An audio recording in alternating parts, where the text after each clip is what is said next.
Good evening, everyone, and happy holidays. I will now call our December 4th Mayor and City Council work session to order at 6 p.m. Today, we have 8 items to consider and discuss. Our first 4 items will be from the Department of Public Works. Agenda item number 2, the bid recommendation for First Street improvements for construction project LA 25-002. Dr. Tim Miller from our Public Works Department, you now have the floor.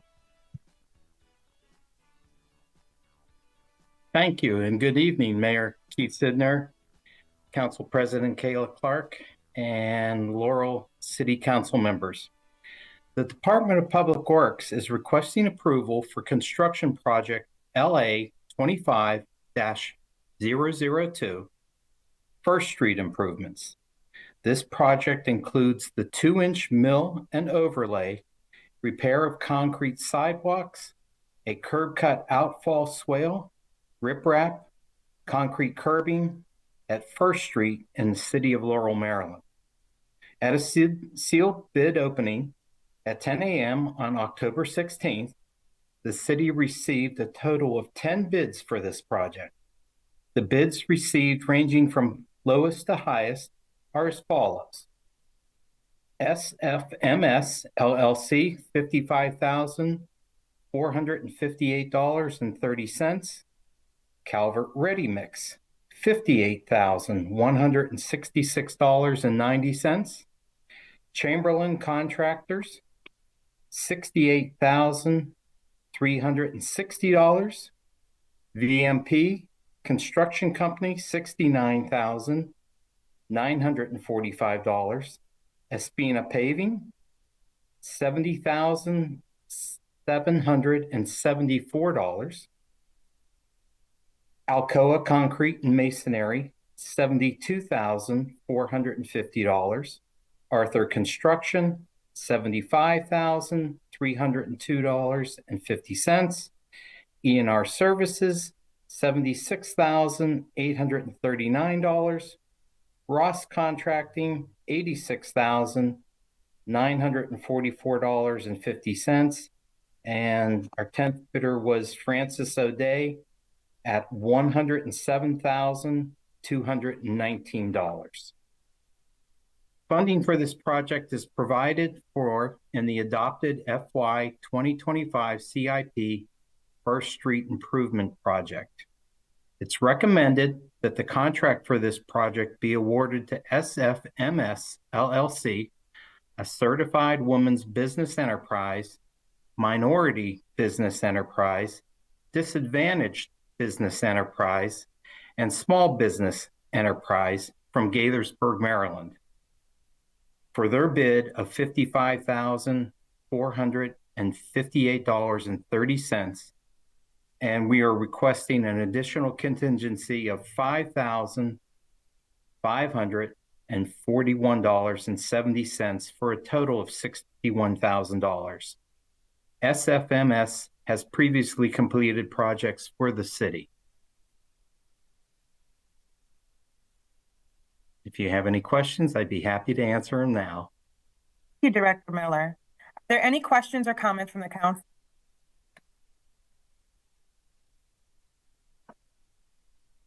Madam President, I have a question. Yes, go right ahead, Councilmember Cole. Director Miller, you said that we have worked with SFMS before previously. I don't recall, since my time on council, working with them. Can you reference some of their other projects in the city? Sure. They did the parking lot at 312 Main Street. The Okay. paver lot? Yes. Yes, sir. And they are also doing, they just started this week, Compton Alley. Thank you. No further questions. You're welcome. Thank you, Councilmember Cole. Are there any additional questions from the council? With no further questions, the agenda item will be placed on our December 9th in-person mayor and city council meeting at 6 p.m. Agenda item number 3 is for a sole source purchase recommendation. This will be an ongoing project by the City of Laurel Department of Public Works to replace existing metal halide and high-pressure sodium street lighting and the conversion to 150-watt LED fixture heads. This work will be performed by BGE's Division for Outdoor Lighting. Director Tim Miller, you now have the floor. Thank you very much. This is to request the sole source purchase approval for the removal of 187 high-pressure sodium pendant fixtures in the vicinity of the Villages of Wellington Development and Old Sandy Spring Road, Saratoga Avenue, Shannon Avenue, and others. The 187 fixtures will be replaced with 100-watt and 150-watt LED pendant and colonial fixtures as may be determined by BG&E. Mapping of the exact fixtures in the scope of work was attached and provided to council. And this is an ongoing project by the City of Laurel Department of Public Works, reducing the number of high-pressure sodium and metal halide streetlights in the city, which consume more than 4 times the energy that an LED light may, and only last 2 to 5 years with longer-lasting 25-year expected life of the 100-watt and 150-watt LED fixtures.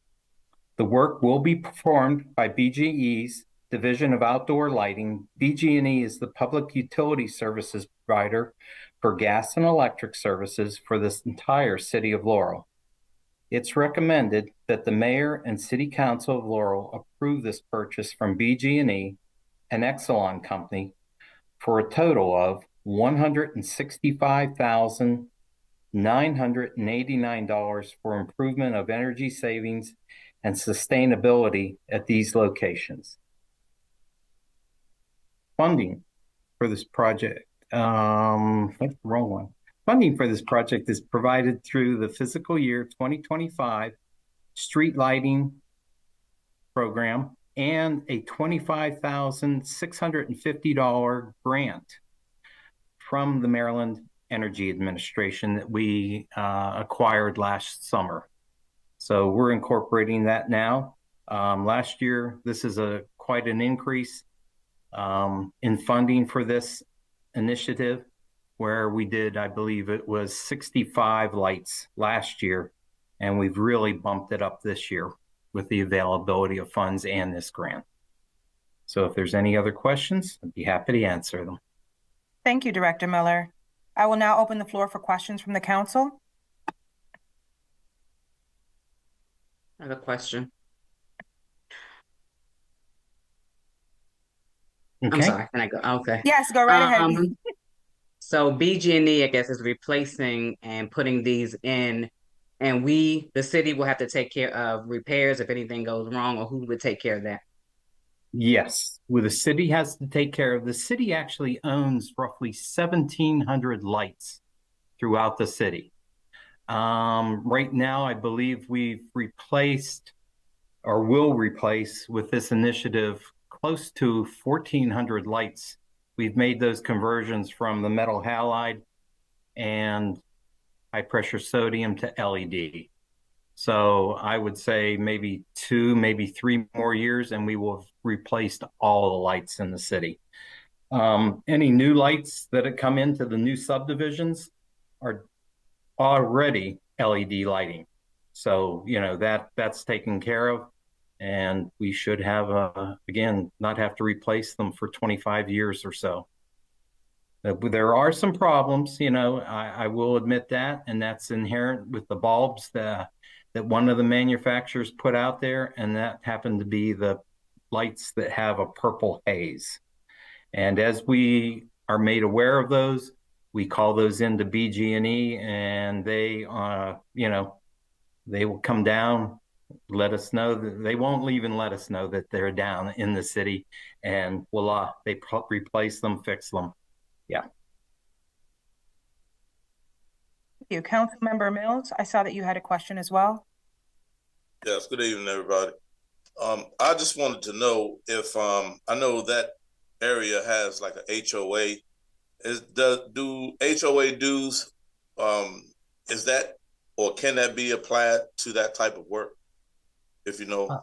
There are some, I believe, I think it's like Arbery. Arbery has an HOA, but it's really what governs is public streets. If these lights are along a public street, then we will maintain the lighting and we pay the electric bill for them. Yeah. Okay. Okay. All right. Thank you. You're welcome. Councilmember Cole, I see that you have a question. I just wanted to ask what the timeline is for this. I know we're using some ARPA funds for this. Wanted to see how fast the contractor could get this installed. Okay. I don't believe this is funded by ARPA. Was that ARPA? No, I don't believe this is ARPA. I believe this is just an allotment that we had in the CIP, and the MEA, Maryland Energy Administration grant, is what's funding this right now. Yes. So but I mean, again, if it's approved on, let's just say it was ARPA grants funding, as long as it's approved in the month of December and the contract is written and executed, those funds are covered. But still, for that one, these lights are a lot brighter sometimes than some of the other older model of lights. With some of the safety things that are happening, we want to make sure we get them installed quickly. What is the install time for something like this? Last one we did last year, it was about 2 months that it took to work through their system. I know they had completed everything. I believe it was around July 13th last year. And I believe council approved the 65 lights in maybe March, something of that timeline, Councilman. Thank you, sir. You're welcome. Thank you. Councilmember Simmons, you have a question? Yes, thank you, Madam President. Sort of two items. When I did a little drive-by because I was curious, and I could tell the difference between the two lights and the LED light. So that's sort of interesting to see. One thing I had mentioned to the city team, I just sort of mostly wanted to raise some awareness. I had a resident reach out earlier this fall about something called the Dark Sky Project. And perhaps you're familiar with it already, but I thought it was really neat for those that may not have been aware like myself. It's a way of saying, how do we do lighting, both as residents, as a city, as a municipality, that preserves the night sky? And there's, guidelines that have been released, it's lighting being useful, targeted, low level, controlled, and warm colored. And sometimes even part of their studies illustrate that if light is too bright, it actually makes it less safe because then you can't see what's outside the lighted area. And but I know we're almost all the way through the 1700 lights, so it might be too late to do something, but maybe there's new developments that come online. I just sort of wanted to throw that into the mix because I thought it was really great. I was glad this resident brought it to my attention. And even considering for homeowners as well, as you think about lighting around your house, that dark sky project, if you do a search on that, they have sample municipal codes as well. So just to sort of mention that as we consider doing lighting around the city. Okay, yes. No, and again, I know that the dark skies, there's real emphasis on not having anything uplit per se. I believe that the only lighting that we have that comes close to that is Main Street. And it was because of the, I guess I'll call it a historic fixture that was placed along there. There are some along Route 1 as well. I don't know if we inherited those from the state or not when they redid Route 1. And just to clarify, yes, Councilman Cole, some of these, some of the funding is from ARPA. Yes. Thank you. I see Councilmember Mills. Do you have another question? Yeah, just real quick.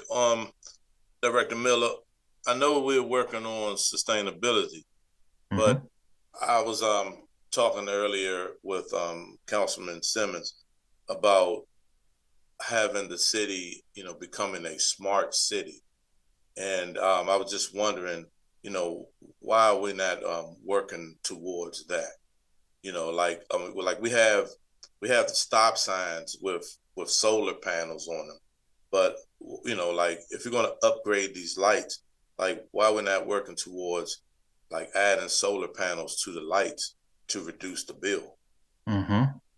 Well, that is the case, and there are some lights that have been installed where it's really beneficial to use solar, but you got to remember every solar fixture has maybe one, maybe two deep cycle batteries that are in the neighborhood of $180, $200. Those batteries only last maybe at the most 7 years. And we tend to use those where there are not electric lines. So the city back in, I'm going to say around 2008 or 10, installed all new electric lines underneath the existing sidewalk and just say Main Street. Solar lighting is used at and just some of the areas, the dog park. It's also used where, it may have been $25,000 to run an electric line down there. There is another one used at another parking lot, and it's basically over a maintenance building, just so that if there's anyone hanging around, the two lights that are existing in the parking lot at 312 Main Street are solar lights. And again, it just made more sense to go ahead, and it was more cost effective at that time to put in that type of solar lighting. Otherwise, yes, they have the same solar heads. They aren't quite as bright, which you probably would want, you would probably be forced to put more lights in on Main Street.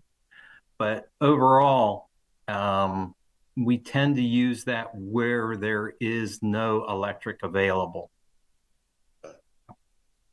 So we could start working on some type of plan, to do such. Yeah, well, I believe that Parks and Recs has a grant for solar, either going up on the roof of one of the buildings, or there was talk about putting it down in the Public Works yard. So that is in the works. All right. Thank you very much. You're welcome.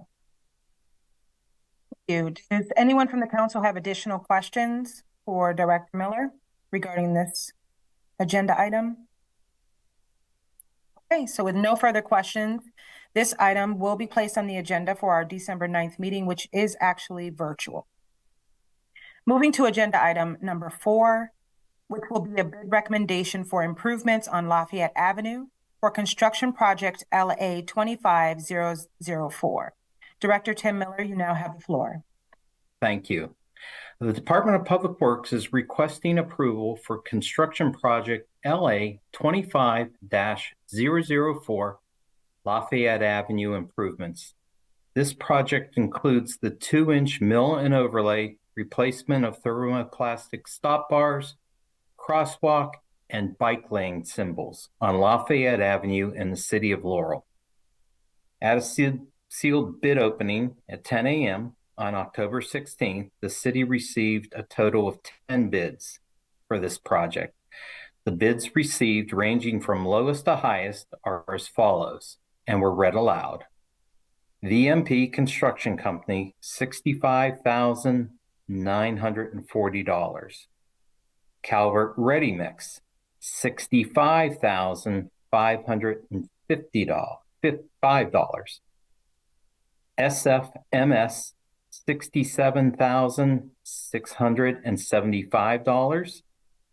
ENR Services, $74,630. Chamberlain Contracting, $79,095. Alcoa Concrete and Masonry, $81,650. Ross Contracting, $94,411. Francis O'Day, $98. Espina Paving, $98,575, and Arthur Construction at $99,037.50. Funding for this project is provided through the fiscal year 2025 CIP for Lafayette Avenue Improvement Project. It's recommended that the contract for this project be awarded to VMP Construction Company, a minority business enterprise, disadvantaged business enterprise, and small business enterprise from Latham, Maryland, for their bid of $65,940, with an additional contingency of $6,560 for a total of $72,500. VMP has previously completed projects for the city, and specifically they've over this past summer did approximately $140,000 of sidewalk replacement throughout the city for us for this past summer. So if there are any questions, I'd be happy to answer them right now. Thank you, Director Miller. You're welcome. I will now open the floor for questions from the council.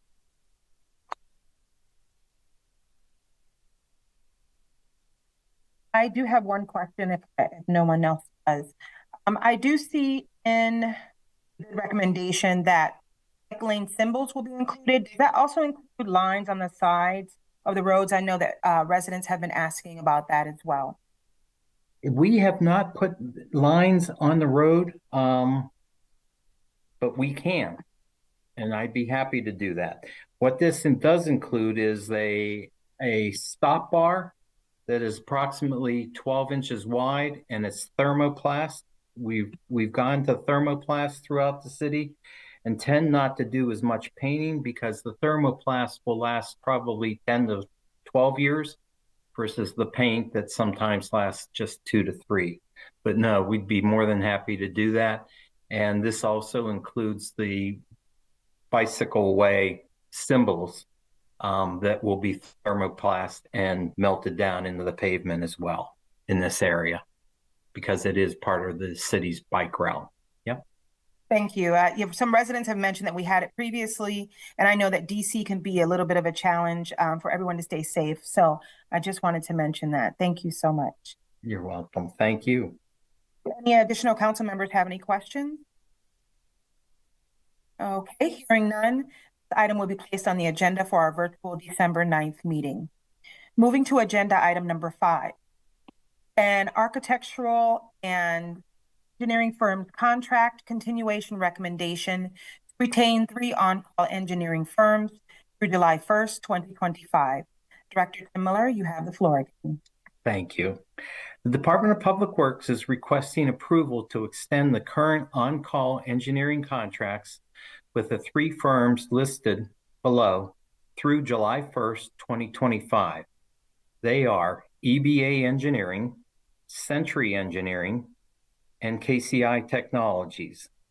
The continuance of these on-call contracts is critical to expending the remainder of the ARPA funds, completing the 2025 capital improvement projects, and utilizing firms already knowledgeable of city contracts and the city's methodology in designing, bidding, and administering these projects. Having firms already knowledgeable in the city's process will help ensure the completion of the remaining CIP projects for fiscal year 2025. It's recommended that the on-call engineering firms be retained at their current rates and subject to the terms and conditions as described in their AIA document B102 2017 standard form of agreement between the owner and architect as executed by the city and these firms back in November and December of 2020. Should you have any questions, I'd be happy to answer them now. Thank you, Director Miller. We'll now open the floor for questions. I see one from Councilmember Simmons. Go ahead. Yes, thank you. I just wanted to, I think I had a couple follow-up questions on the contracts and the current rates that we're extending at, and I just wanted to thank the city team for their reply and on those rates. I appreciate it. Thank you, Director Miller. You're welcome. Again, we're just trying to get through, the next 7 months and not have to change horses in the middle of the stream per se.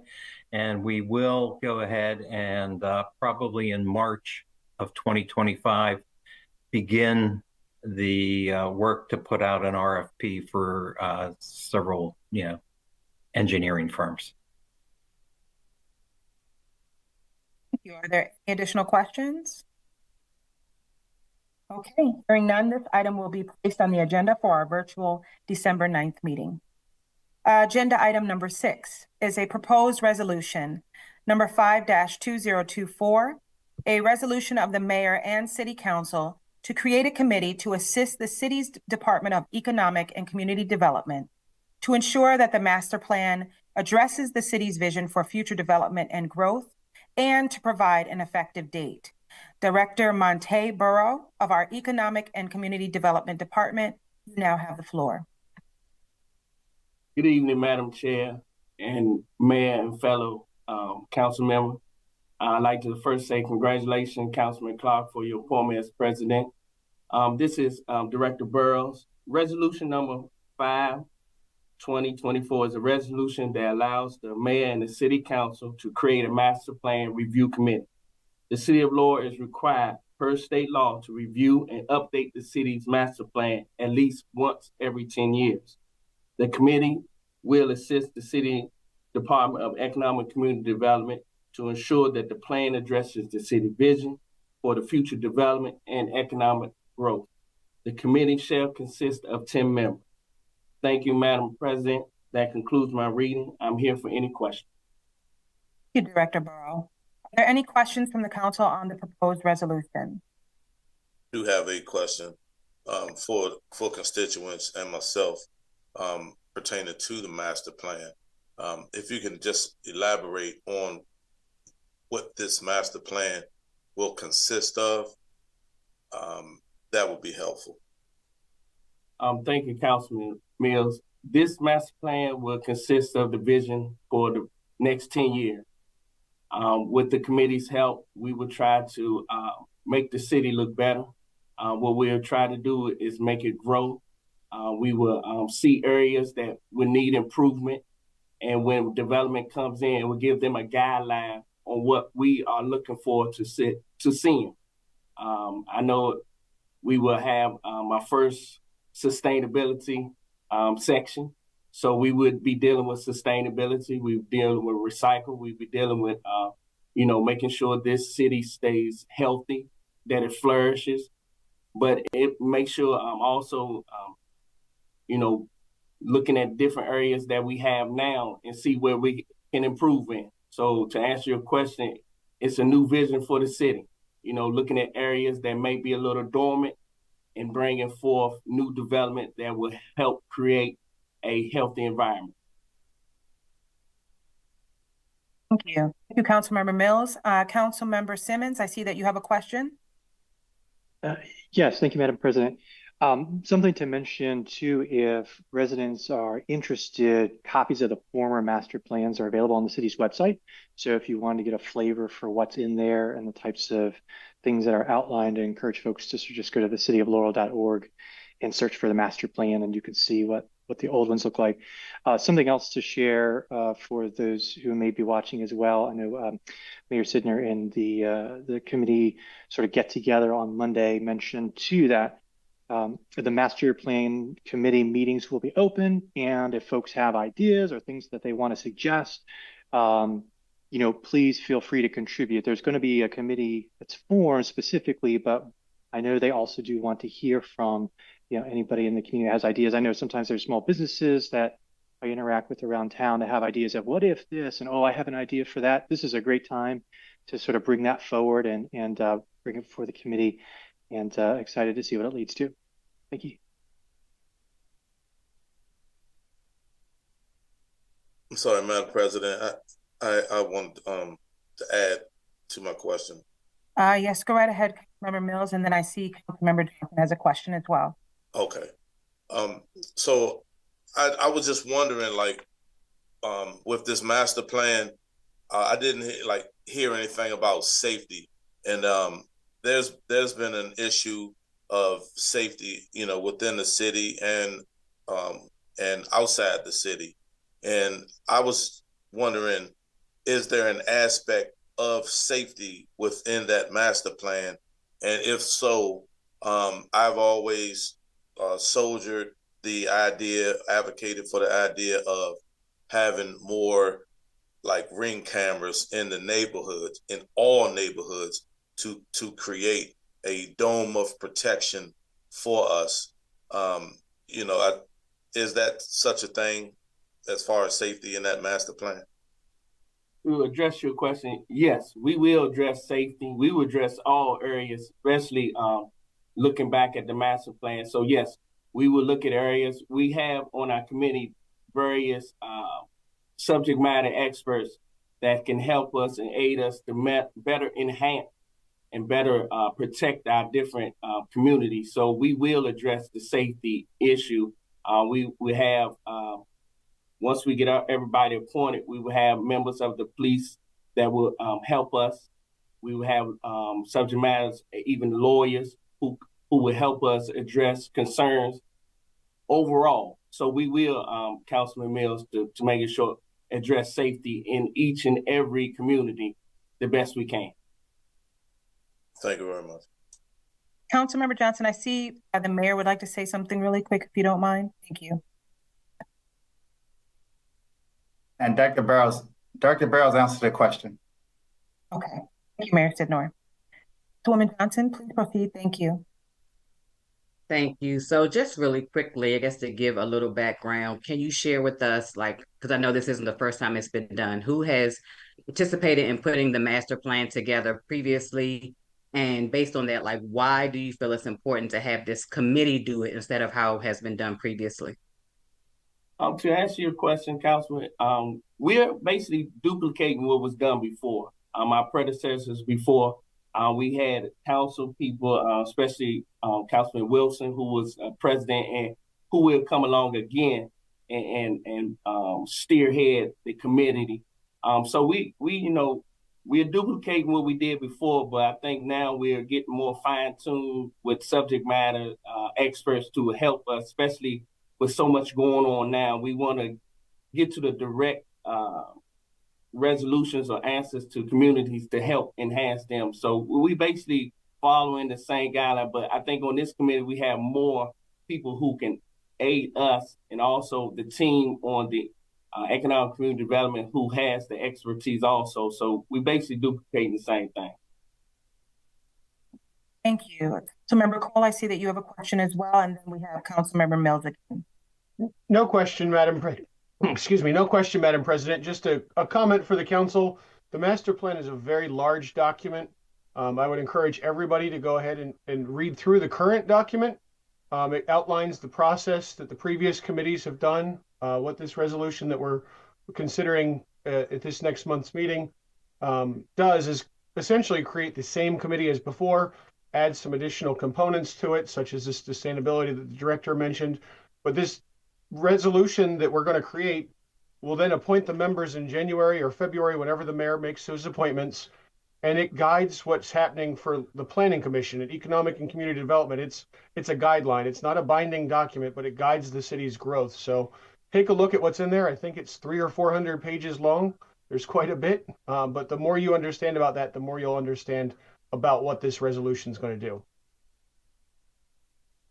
Councilmember Mills, did you still have a question, or are you all set? Yeah, I just wanted to know, how can you get innovation from duplication?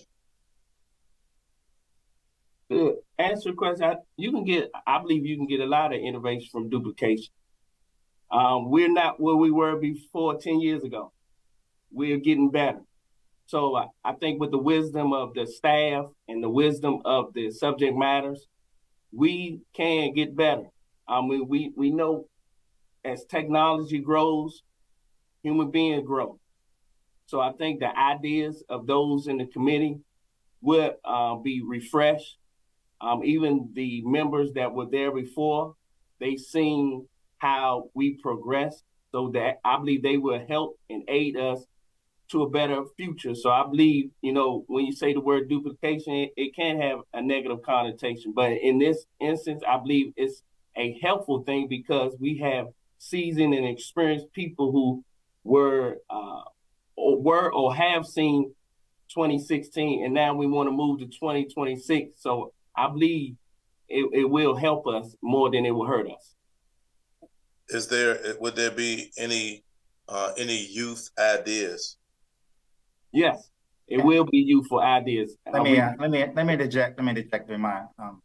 Basically, Councilman Mills, Councilman Coles kind of like answered the question for a little bit. It's just every 10 years by state law, we have to do the master plan. And the master plan is the members of the community. That's why we recommend. Only one person from the last committee is on the master plan. If you guys confirm him, that's Mr. Rick Wilson.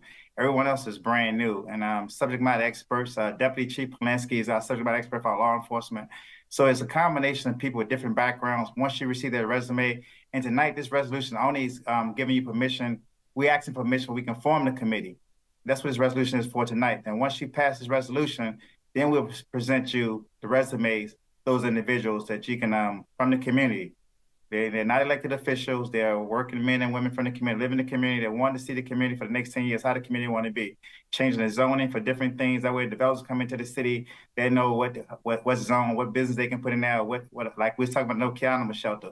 It'd be something like that. We can annex land. So this is just a resolution night just to move forward to select the committee. And once we select the committee will come together. And once again, it's open meetings. Anyone can come in there, but you cannot, you cannot vote. Only the committee members can vote, and they'll come before the council to approve the master plan. It's just a guide to see how the city will be the next 10 years. What kind of business we want in this city, how many houses, environment, all those things, a combination of things. So I'll concur with Councilman Coles. Take a look at the old master plan that we have, and it's just, once again, just a guide. And tonight, once again, this is just a resolution where you can move forward, select the members for the master committee. So these meetings will be open meetings? All meetings are open, sir. Okay, thank you. Yep. Thank you, Mayor Sidnor. Thank you, Councilmember Mills, and thank you, Director Burrow. Are there any additional questions from the council? All right, hearing none, this item will be moved to the December 9th Mayor and City Council meeting for the first public hearing.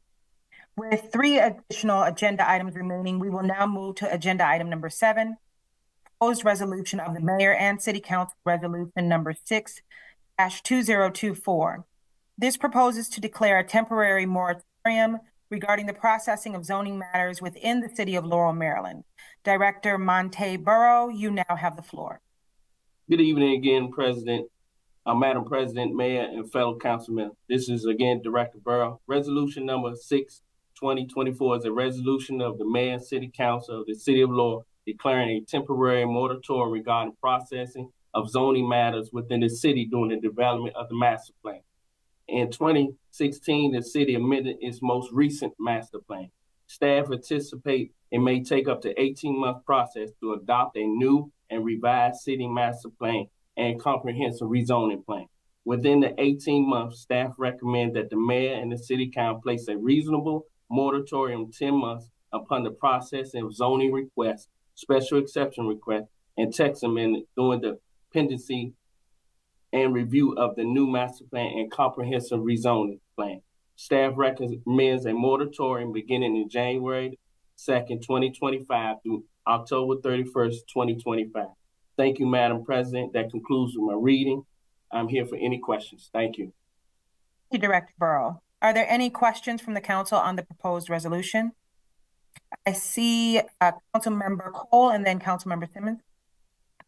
Thank you, Madam President. I had a question on why we're only putting a moratorium for 10 months if it's anticipating that we're taking 18 months and the moratorium starting in January when the committee isn't appointed until sometime in January. Why are we not making this moratorium longer, or can we extend this later in 2025 if we need to?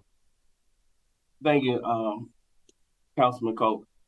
The reason why we had not did the whole 18 months because we had, on the request of our lawyer, he reviewed the document and he had seen in case studies with the Superior Court that if duration over a year may cause some issues of concern. So under his guidance, we recommended that it just be the 10 months.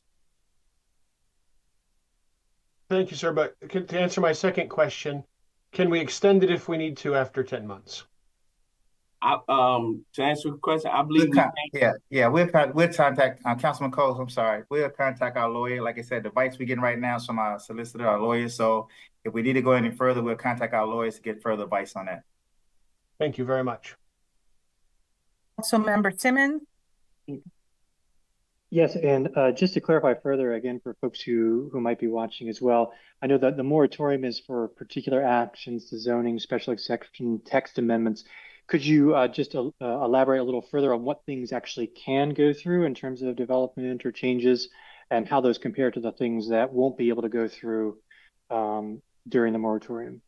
Okay, during the moratorium, thank you, Councilman Simmons. To answer your question is, anything that went through 2024, like a special exception or a amended site or new subdivision, we made a decision that we will allow those to go through 2025, but any new development, subdivision, or any special exception that has not been secured by December of the end of the year 2024 would not go forward in January of 2025 through October 2025. Now, we will still take in building permits. We will still do sign permits, the minor things, the small things.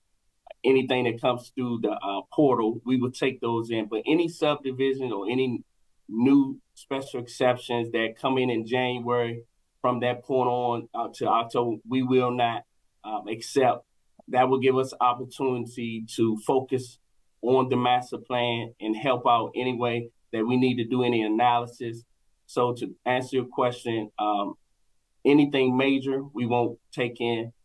Anything minor, such as building permits or fence permits, sign permits, we will still do those. Great. Thank you very much for clarifying that. I appreciate it. Thank you, Director Burrow. Thank you, Councilmember Simmons. Are there any additional questions from the council? Hearing none, this item will be moved to the December 9th Mayor and City meeting for the first public hearing. Thank you again, Director Burrow. Next, we have on the agenda item number 8, a proposed ordinance number 2033 to amend the City of Laurel Police Retirement Plan and to extend the Deferred Retirement Option Plan, also known as DROP. Director Michelle Saylor of our Budget and Personnel Services Department, you now have the floor. Thank you, Madam President. Good evening, everyone. So I just wanted to give a brief overview of our retirement plans before Ms. Woods presents those ordinances.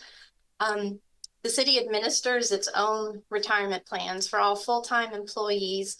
We have a plan for police that's all sworn are in one plan, and all other employees, full-time employees, are in the employee plan. Participation is mandatory, and payroll deductions are started from the first day of employment. And for those employees that started their employment with the city before October 1st of 2021, their payroll deduction is 5% of gross base pay. And anyone that started after October 1st, I'm sorry, before October 1st, 2021, it's 4.5%. After October 1st, 2021, it's 5%. And the sworn employees, their payroll deduction is 8.8% of gross base pay. So the basics are that the sworn police have a 20-year retirement, and the employees have a 30-year retirement, regardless of age at that point. But there are those you can retire if you are 65 and you're vested, or age 55 in 20 years. So if an employee just leaves employment with the city, they haven't reached any sort of milestone for retirement, they can cash out all the funds that they have contributed to the plans. Depending on their age, they can be heavily taxed by the state and federal government. They could do a direct rollover, so the city would issue a payment directly to a financial institution with a qualified retirement account for them without any tax penalties, or we can make a direct payment to that person's next employer to be part of their plan. But if an employee is eligible to retire and they are considering retiring, just completely separating, they would contact our office and they would work with Ms. Woods. She'll work with the actuaries to prepare the calculations of what the monthly benefits will be for that employee. So if they decide they're going to just go ahead and do it, they resign, and then we start issuing them their benefit monthly, the first of the month, moving forward. But if an employee is eligible to retire, they could join the drop instead. So what they'll do is, again, working with Mrs. Woods, the actuaries determine and calculate the monthly benefit for the employee. At that point, the employee will still continue to work. On the employee plan, it's a maximum of 7 years that they can still work and be part of the drop. On the sworn plan, it's 5 years. At that point, they will stop making payroll deductions into the plan because their monthly benefit has been calculated and it will not change. So they have benefit of that 4.5%, 5%, or 8.8% that they had been putting into the pension plan. That will now, that payroll deduction will cease. We will continue, obviously they'll just continue in their job and they will receive their salary.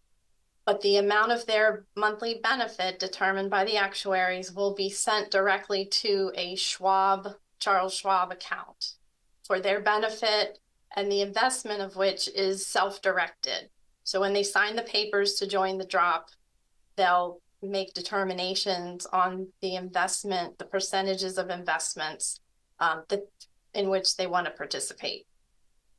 And so when the time comes that and you don't have to stay 7 years or 5 years, you could go sooner, but at whatever point you determine that you're going to fully retire and separate from the city, then we do our monthly pension run, and you'll receive that monthly benefit directly. And then the employee will make arrangements with Schwab to get the monies that they've accumulated from the Schwab account in whatever manner that they determine. So that's how that works. And I just wanted to give you that brief overview of how the retirement plan works. We currently have 136 monthly disbursements between 14 drop participants, 8 in the employee plan, 6 in the police plan. We have 11 beneficiaries and 111 standard retirees. And so of those 136, 57 are from the police plan and 79 are from the employee plan. So if you have any questions before I turn it over to Mrs. Woods for the ordinances, I'd be happy to answer. Thank you, Director Saylor. I see that Councilmember Simmons has a question for you. Please proceed. Yes, thank you for that. It was very helpful putting the pieces together because it's sort of a unique type of plan. I think unique to governmental entities even. To clarify 1 or 2 points, for participation, if somebody elects into the drop plan, is it forced retirement at the end of the 5 or 7 years, or? Yes. Okay. So yes, actually, when you determine that you're going to join the drop, if you're eligible and you're ready to do that, you actually sign your resignation. Gotcha. And then alternatively, even though somebody gets to the maximum pension benefit under the existing plan, they could continue employment. There's no forced retirement. Once somebody gets to the 20 or 30 years, they would just continue to receive their normal salary. Right. You could, another option, you can just keep working until you determine that you're ready to retire. At no point are we saying you have to get out. It's just that the drop is limited to 7 years and 5 years, and then you must go. But even if you're eligible, we're not saying, you have to retire or join the drop. No, you can just keep working. Can you give, just for folks that are wondering about it, the main motivation? Was this plan first adopted in, was it 2019, 2016, something like that, or? The drop was started in 2004, effective January of 2005. Yeah. The retirement plans were the first one, which was done through Travelers Insurance, was in 1967 under Mayor Harrison. And then the plan beginning as the plan that we see today, although it's evolved because every time there's different opportunities, this incorporating the drop, was a new program that came to light that the city wanted to offer. But moving away from Travelers was under Mayor DePietro. Mayor Casula created the board of trustees that we had, the body initiated the ordinance that created the body of the board of trustees. And then the main motivation behind that, either then or now, to introduce this plan, what does it accomplish for the city? It retains, employees and gives them another opportunity to create additional retirement income. Okay. I'll see the floor, Madam President. I may have one other question later, though. And Member Simmons. Councilmember Mills, do you have a question on this ordinance for Director Saylor? Yes, I do. Good evening, Director Saylor. Good evening. My question is, with Charles Schwab is an investment organization, and looking at the stocks, some of the stocks that I had go up and they go down, and when they go down, you lose money, and that money is the money that's being invested. So I just want to know, back in before 71, the United States had a gold standard, a protection of for the funds, and I just wanted to know is what protection would these employees have pertaining to their funds? So working with the board of trustees, we have an asset manager, we have an attorney who specializes in retirement plans, and then we have the actuaries. And actually in 2020, I'm sorry. Here, listen. In 2020, the mayor and council enacted an ordinance to provide protections once the market was seen severely dropping at the beginning of COVID. So there are protections to where the asset managers can remove funds, remove our funding from certain funds to protect them. And then the board will have to get back together to reallocate. So there are those protections in place.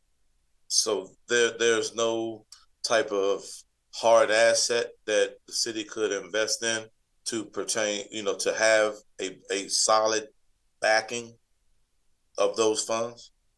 I'll get you more information on the asset management, but that is what they do. Okay. The asset managers and the board, because to be on the board, you have to have the expertise of accounting, finance, investments. So they're looking at those. Well, that's just knowledge. I'm talking about a solid asset to have to back these funds.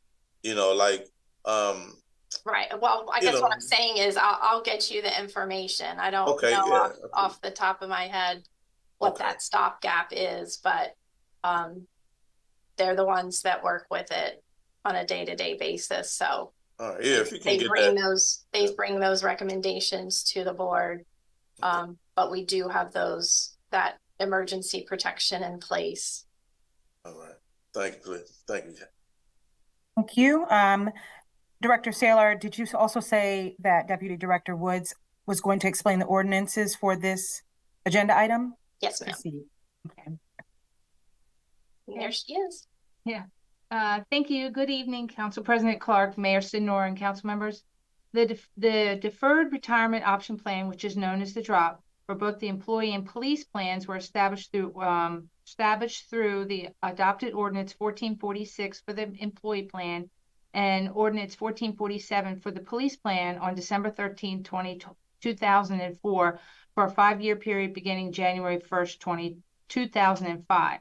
The DROP plans have been extended 3 times since then with a current expiration date of December 31st, 2024.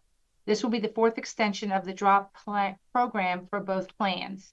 The Board of Trustees recommended Ordinance 2033 for the police pension plan and Ordinance 2034 for the employee pension plan to extend the DROP program and each plan effective January 1st, 2025 until December 31st, 2029.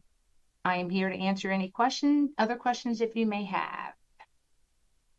Deputy Director Woods, I see that Mayor Sidnor has his hand up for a question. Just as a reminder for the council members, if you have a question, let's just try to ask one per council member, and then we'll just go back around so everyone gets an opportunity. Mayor Sidnor? Now, Madam President, I can wait. I think you put yourself on mute. I can wait till everybody finish their question. I was just going to add something about the DROP program, the benefit of why people want to be in the DROP program to Councilman Mills and whoever's want to listen. So I just have a comment. I just wait till everyone finish their questions and you come back. Does any other council members have any additional questions? I think Councilmember Simmons, you said you had a question, correct? Please proceed. Thank you. Thank you, Madam President. So 2 questions. First one is, how does the DROP contribution amount per employee compare to the contribution that the city makes under the pension plan for the benefit for that employee?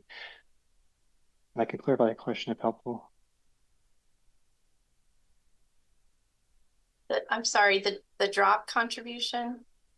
Yeah, so employees that become eligible to participate in the DROP plan, there's a calculation done on how much the city will contribute into their DROP account at Schwab.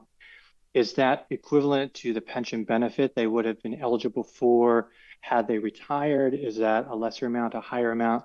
And then how does that number compare to what the city would have contributed had they been able to accumulate an additional year of a benefit? So the calculation from the actuary is for their benefit, their monthly benefit, if they were to retire. So if they were to separate or they join the DROP, the calculation is the same. It's just that we're going to send the money to the Schwab account. The city's not contributing at that point. The city contribution is based on the valuation that the actuaries prepare every year based on the previous year. So right now they're working on the valuation for the year ending June 30, 2024. And they take into account our payroll, the contributions that the employees are making, the retiree role, as far as, you know, any changes that occur. So if we have a retiree who's collecting their benefit, and then unfortunately they pass away, but their beneficiary is only a 30-year-old woman, you know, that will factor into the valuation and impact the city's contribution that we would need to make. Obviously, they also take into account the performance of the investments. Sure. Yeah, and just to clarify, maybe I'm missing a piece. When the city contributes into the regular pension plan, it's contributing a lesser amount than the actual benefit, with the intent that the monies are invested in the pension account by the money managers. It grows over time, and therefore the city can pay out whatever the guaranteed annual or monthly benefit is over the life expected lifespan of the pensioner, the beneficiary. So if, for instance, I'm a 30-year employee of the city and I retire and it's determined that I have a 40,000, I'll make the math easier myself and maybe say it's 12 times 5 is 60. Let's say it's a $60,000 annual benefit. That's $5,000 a month. The city isn't putting $5,000 a month. Like, it's been accumulating contributions that were less than that and sort of capitalizing on the growth of the investments that the money managers made. So part of my question is, let's say I am receiving $40,000 a year as a pension benefit because I'm now been qualified for my many years of service. Does the drop program take that 40,000 and that's what it uses to put into my Schwab account, my drop Schwab account? Well, it's part of it.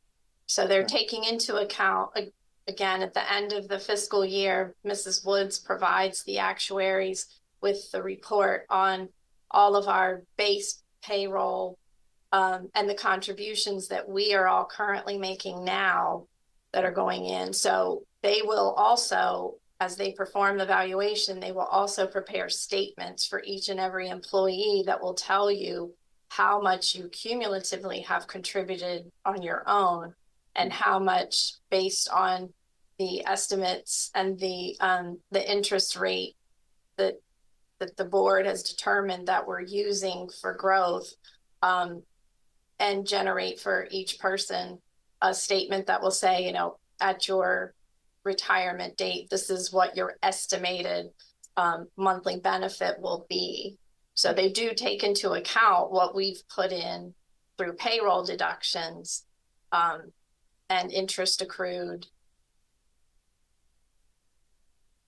And then that is what helps to determine what the city needs to contribute. Like for FY25, it was $2.349 million. Mm-hmm.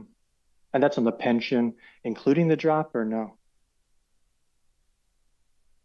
That is the pension, including the drop, including whatever retiree situations we have as far as beneficiaries and the like, and the performance of the investments. Gotcha. Okay, and I think I understand a little bit better. There's still a little piece, but I won't belabor everybody. My last and hopefully quicker question is, because this is a 4-year extension, I think the math, as I understand it, is the drop program itself would be something like upwards of 2.5 million over the next 4 years or thereabouts, partly based on participation. Have we penciled out sort of an extrapolation of the city's budget? I know the city is also looking to increase spending on COLA adjustments under the pension and some other projects. Do we have something that shows us, hey, over this 4 years, especially with potential pressure, downward pressure on the revenue side, that we can sustain this and it doesn't put us in a bind? No, we don't currently have that. We're just utilizing the valuations. Okay. Yeah, I mean, and just as no, I think it would make me a little bit more comfortable with the $2.5 million decision to sort of pencil out a little bit. But again, that's something I can maybe circle back with you on. I appreciate your time. Thank you. Mayor Sidnor, I know that you had input that you wanted to provide, and then I also see you as well, Deputy City Administrator Barr. Yeah, I just want to say this is an extra benefit for employees. This is something employees like. As you can see, it's been extended. This is the third time it's been extended, and if the council approve it, I think it'd be the fourth time. It's another something in your portfolio. When you retire, that's what you're living off. You're living off that retirement, unless the city give you a cost of living increase. If the city don't give you a cost of living increase, that's your payment until you expire. What this is just another diversity of portfolio. You get to retire, that money you was normally going to get, like Director Saylor said, you get that monthly check, let's say for this conversation, you're getting $1,600 a month on your retirement check. Right now, you're still allowed to work for the city, but that $1,600 now is being invested. And then the pension board that we talked about, they're monitoring that for us, and they know when the stock market is going down. They would take the money and transfer money to where they need to transfer. So the employees, they enjoy this. They like it. In fact, I was on the pension board this morning, and they wanted the council approve for the council to bring it to you all tonight. So it's a benefit they use. The police department uses their recruitment tactics when they are recruiting people to work for the police department. So it's actually a great benefit for our employees. We have the subject matter experts that's on the pension board who monitor this stuff for us, along with Director Saylor and attorneys. So it's nothing that I think we should be afraid of. You know, so like I said, this is like the fourth time. So it's something the employees want. And they, like I said, once before, be redundant though, but this is something they ask for, an extra benefit for the city for them when they retire, they have extra money to live off. So I just want to add that piece. Thank you, sir. And then I see a question from Councilmember Mills as well.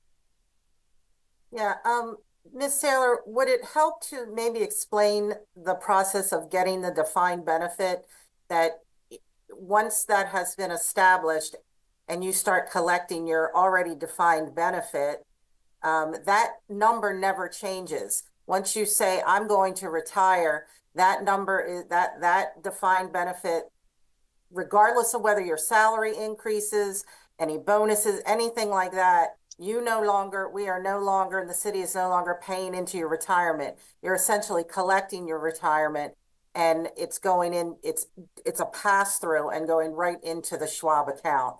So Basha, I'm assuming there's no additional burden on the part of the city, because it's already been established that they would have that money there for you when you retire. Right. Yes, it is a defined benefit plan. So it wouldn't change unless the plan changes or unless a discretionary COLA is exercised. So those factors are on. I only brought up the fact of how the city's contribution can be impacted, with those beneficiaries that, they're running their mortality tables based on a 65-year-old person, but then we'll be paying a 30-year-old person. So that can affect things. Not that happens all the time, but I'm just trying to give you all the parts of the whole picture. I know that we have one more agenda item. Councilmember Mills, would you like to ask your question? Yes. So there wouldn't be a burden on the city with the investment firm holding the funds. My question is, if the investment firm is holding the funds, that means that the retiree's money, even though the person is not working for the city, but that money is still working. And I would like to know, would it be possible, if the money is still working, is it possible to earn extra income off of the money when stock markets go up? If it can't be answered tonight, can you please just have that, find out for me? Right. So if we're talking about a retiree, and even when you're talking about the drop, so the retirees, their monthly benefit is calculated, and that is what you will continue to receive, because it is a defined benefit plan. with the drop participants, their money is going into their own self-directed Schwab account. And that is, you know, like I said, when they completely separate from the city, they will then receive our issuance of the monthly benefit, but then they'll deal with, you know, the accumulated investments that they've obtained through the Schwab account. Okay. So that's an additional source of income for them for once they completely separate from the city.